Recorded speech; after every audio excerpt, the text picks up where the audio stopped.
Hello everybody. I wanted to go ahead and forward another screencast to you just like I did last time. And as last time, this is for anybody who maybe might want to review some of the things we went over on Thursday, as well as anybody who was not able to join us. So this is for you.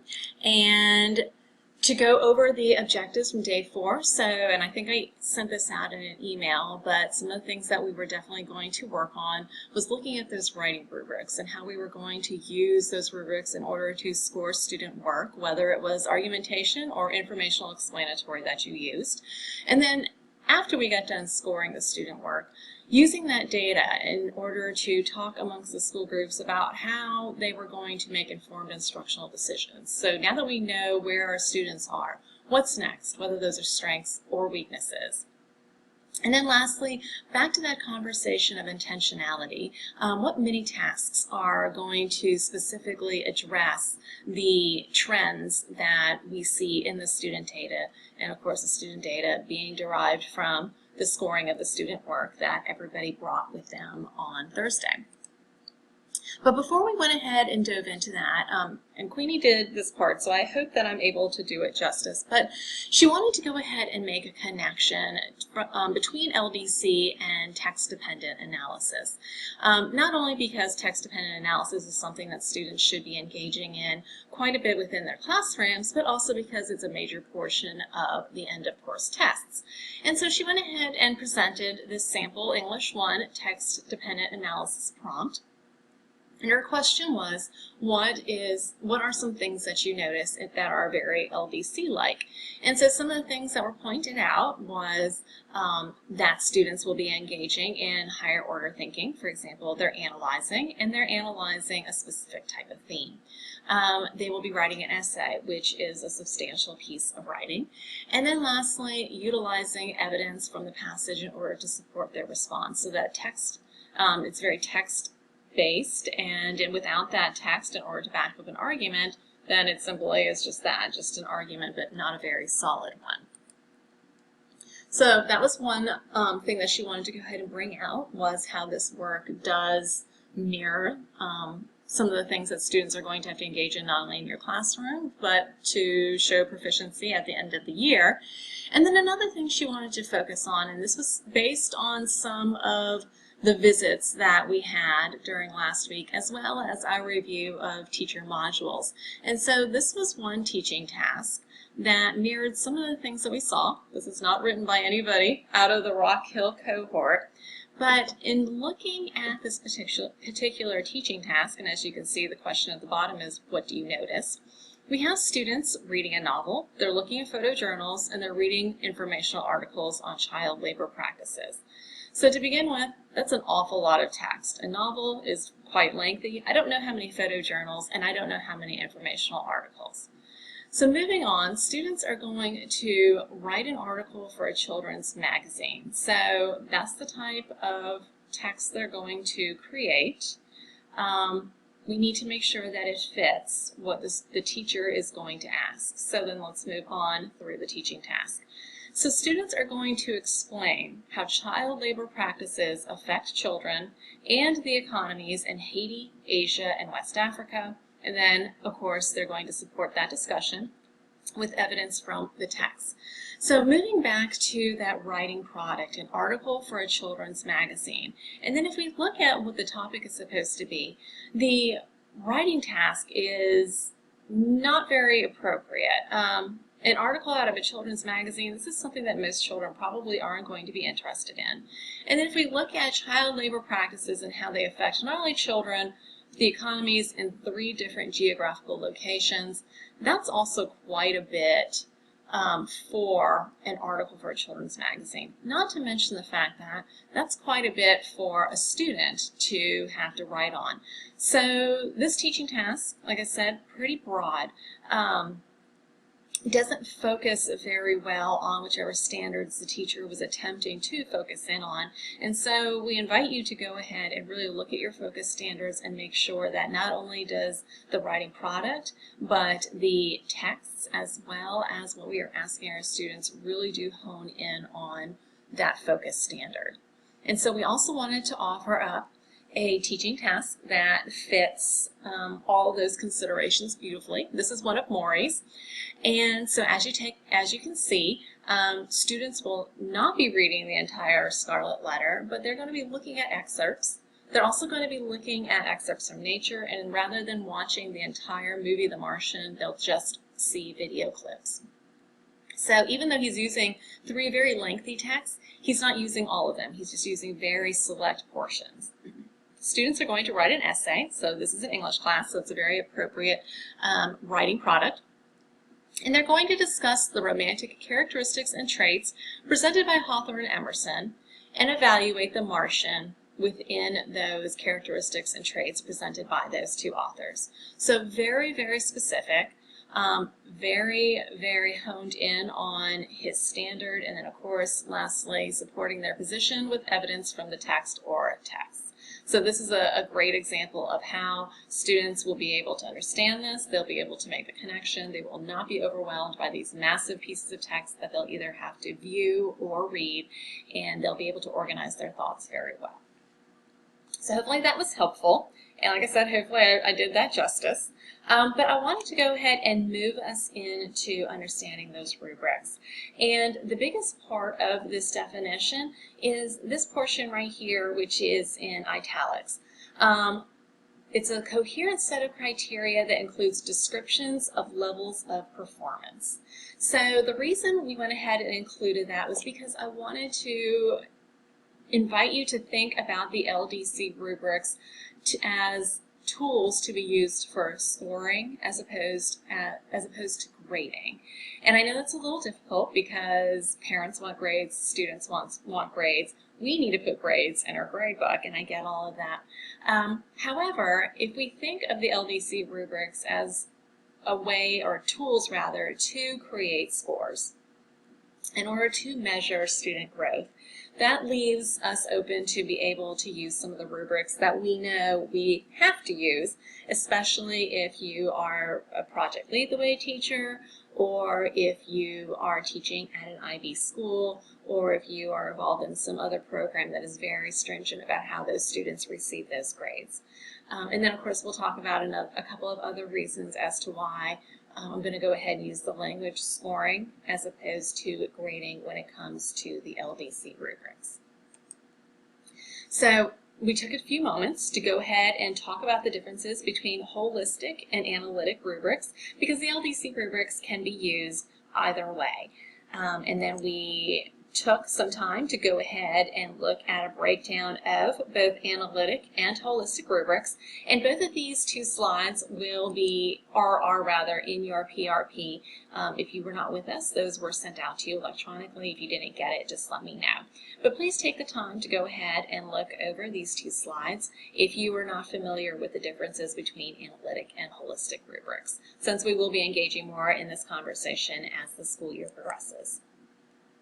I wanted to go ahead and include a screenshot of the rubrics. I know that everybody has seen them at least once before, but in your PRPs I did include all 4. So 2 informational explanatory, one for grades 6 through 8, the other for grades 9 through 12, and then argumentation, same thing, grades 6 through 8, and then the other one is grades 9 through 12. So I was not sure as to how many people had actually taken the time to dive into the rubrics, so we just kind of broke them down a little bit, looking at the different scoring elements, the different possibilities of scores. As you take the time to go ahead and look at the rubrics, you'll notice that you have the option to give students half scores. And then we also looked at similarities and differences between not only argumentative and explanatory, but the middle grades and the high school. And so this is the criteria that we found. So in looking at those, obviously you have scores of 1 through 4, and there are descriptors for each whole number score. Once again, we are using these rubrics as tools to assess growth. So that is why the LDC rubrics give you the option of using these half scores, so that you can get a really, or as close as you can get, a really good description of where that student is in terms of baseline data, and then being able to go ahead and see how he or she grows as you continue to take them through these different modules and change our practice. And then I know that some schools already engage in professional dialogue to talk about expectations for students so that everybody is aligned and working together towards one main goal. And so that is one expectation with LDC, and we can talk more about that later as we move closer to planning around year 2. But this expectation of professional dialogue, what are we looking for when we talk about where we want our students to go?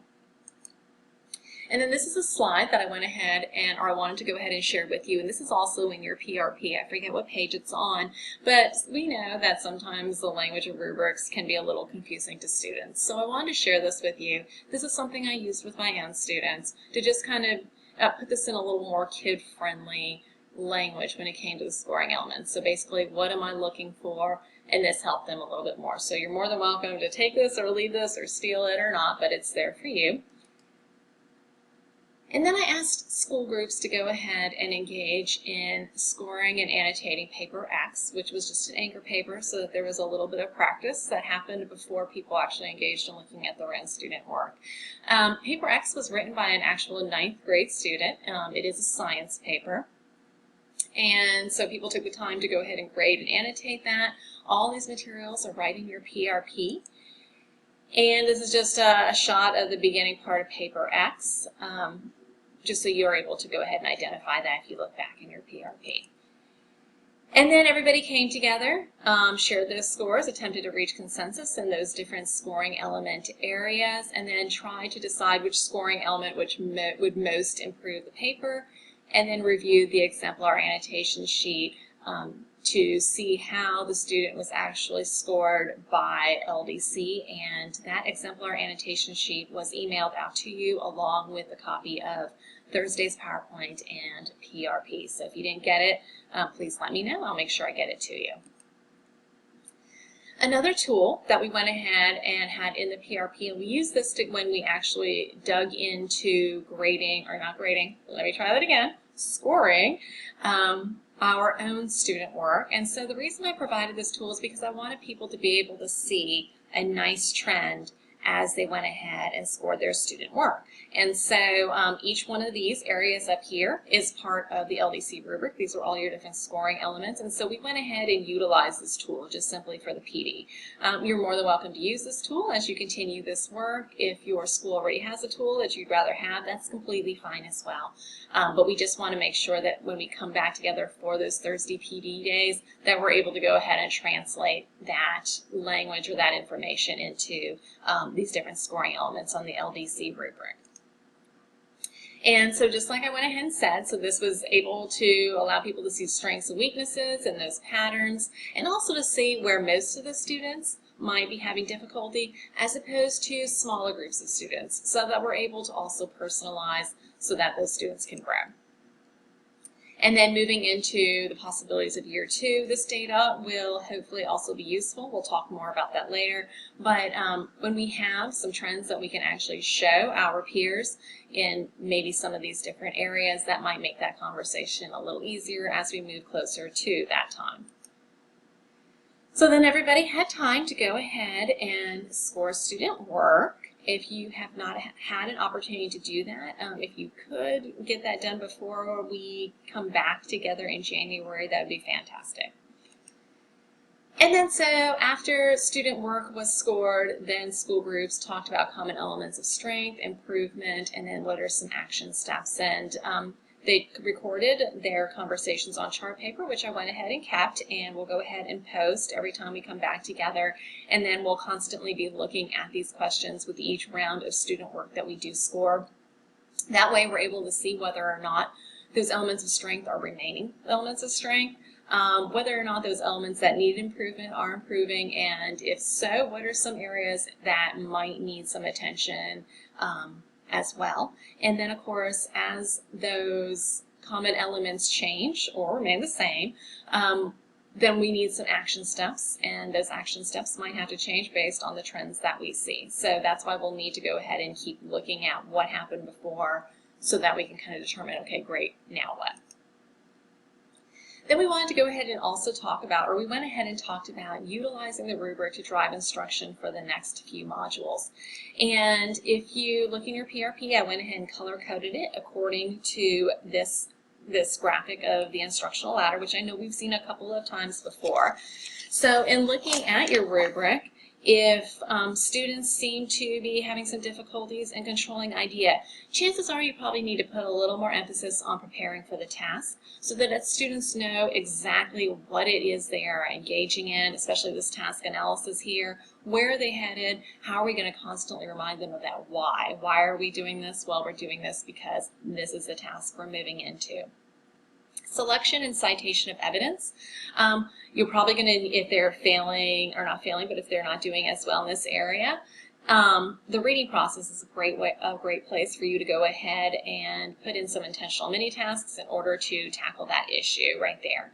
And then development and explanation of sources. I felt that that could fall within either the reading process or the transition to writing. So how are they reading the texts that you give them? How are they digging into them and breaking them apart? And then also the transition to writing, after they gain the information from those texts, how are they sharing ideas and having conversation with their peers in order to determine whether or not they're seeing their texts or their ideas as fully as they possibly can. And then lastly, organization and conventions. That's all right here in that writing process. Structuring that piece of writing, and then of course conventions, just those grammar and mechanics issues that we all don't really like to look at, but unfortunately we have to. So hopefully that's a little helpful for you. And then we went ahead and we talked about those short-term assignments and modules. What are we doing in our classrooms every day outside of the context of a module? So am I only digging deeply into utilizing literacy to teach by content when I am in a module, or is this something that I'm making part of my practice regularly? So we wanted to go ahead and share some statements, and these are some statements that came from teachers out of the Rock Hill cohort as Queenie and I were visiting classrooms last week, and it was really interesting to see the different ahas and the paradigm shifts and just the wonderful work that everybody is doing. And we thought that these were just really hit home in terms of how people are getting it.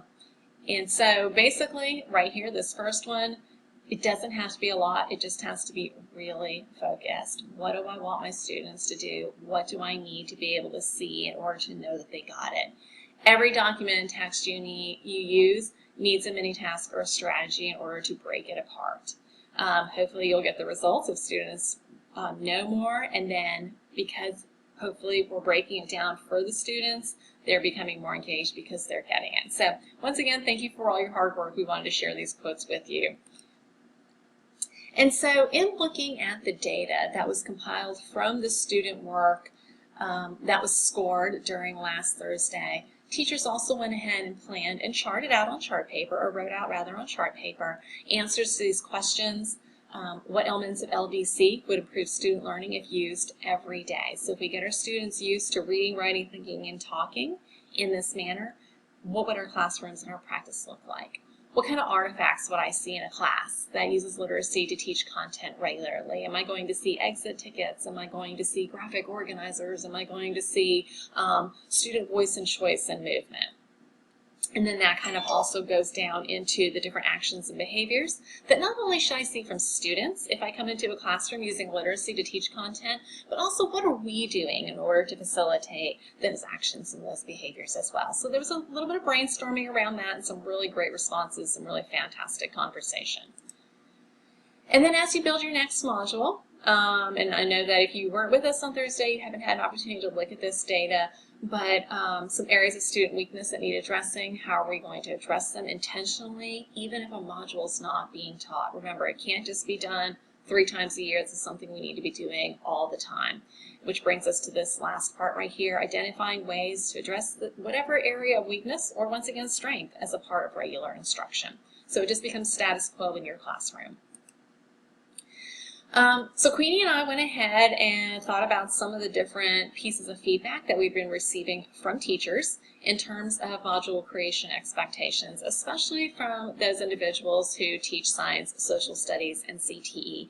And we understand that because of the nature of your content, it may be a little difficult for you to hit those long module expectations that we talked about at the beginning of this whole process. So this is something that we came up with in lieu of the original plan. So ELA, if you would not mind, 2 long modules, which most of you have already, and then 1 short module.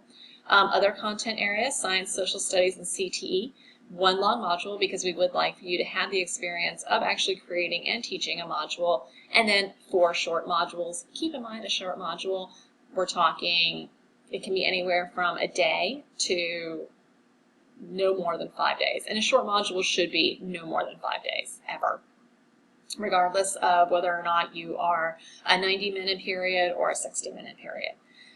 We're asking, and this is just simply for our data for the Gates Foundation, all modules must be fully completed and taught. So the modules that are listed here, these have to be ones that you did not just write, but you have to actually carry them out to completion, and that includes attaching those final work samples to the module. If you scroll all the way at the bottom, please go ahead and do that. That way we know that it was actually taught and we're able to see what some of your results were. And so just to continue to break down those module creation expectations, and just so you kind of have an end point in mind, which I think makes things a lot easier for people. And these are also in your PRP, as well as the slide that was up just a moment ago. These are the different due date expectations based on whether you're ELA or another content area, since those parameters have changed a little bit. So obviously you're not going to be able to do work time now, but the biggest things that I want to go ahead and just hit on, any scored pieces of student work, please go ahead and attach those to your first module. You can go ahead and scan those in, turn them into PDFs and attach them that way. You can also go ahead and just take a picture of the student work and attach it as a JPEG, so you have that option as well. Any modules that you've taught that you know in retrospect need a little bit of work, please go ahead and complete or revise those, and then complete or begin your next module. In reviewing people's modules this time, Queenie and I were not always sure whether or not it was a module that was started and then abandoned, or if it was a module that was taught and just never finished. So in order to get that data as complete as possible, if you could go ahead and just complete or revise or delete or whatever, so we know exactly what we're working with. And then, as always, please, please, please share your module with Queenie and myself. I know that I am in Core Tools under Derivan and Derivan George, and I'm going to ask you to go ahead and use the Derivan George in order to share with me. So homework, finish writing whatever module you've started and that you know for a fact that you are teaching or intend to teach very soon. And then bring your results and response sheet from scoring that first set of student work to our next scoring session. So once again, if you were not able to be with us last Thursday and did not have an opportunity to score, I am going to ask you to go ahead and at some point, please, before we do meet at the end of January or towards the end of January, to score that student work, record it on that results and response sheet, and bring it with you so that we're able to engage in next steps around that. So just to go ahead and revisit, and this is also in your PRP, here's our year 1 schedule. So this is the last time we were together, and we will see each other again on January 26th. And the next round of school visits will take place the 23rd through the 27th. And this is another screenshot of the schedule. I believe this was shared with you before by Queenie, and I think it's also in your PRP. This one I'm not sure on this particular slide. But just to kind of let you know the way it works, if we didn't see you this round in December, we'll see you in January. If we didn't see you in January, we'll see you in February, so on and so forth. I wanted to go ahead and call your attention to these dates up here for round 4. We have some scheduling conflicts between my schedule and Queenie's schedule, and we'll be in more touch with you around this, but some individuals will be seen between the 8th and the 10th, and then we'll still have a PD on the 23rd.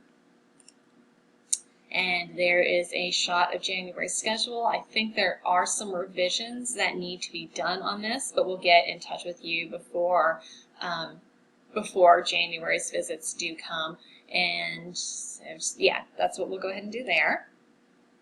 So hopefully we went ahead and hit all these objectives. This went a little longer than I had intended. I was hoping to have this about 15 minutes, but I did want to make sure. It was a long day, but I think it was a good day. We did a lot of work, and so I wanted to make sure that I went ahead and hit on this as much as possible if you were not able to be with us. And I thank you, and I hope you have a wonderful holiday season. I look forward to seeing everybody in January. Take care. Bye-bye.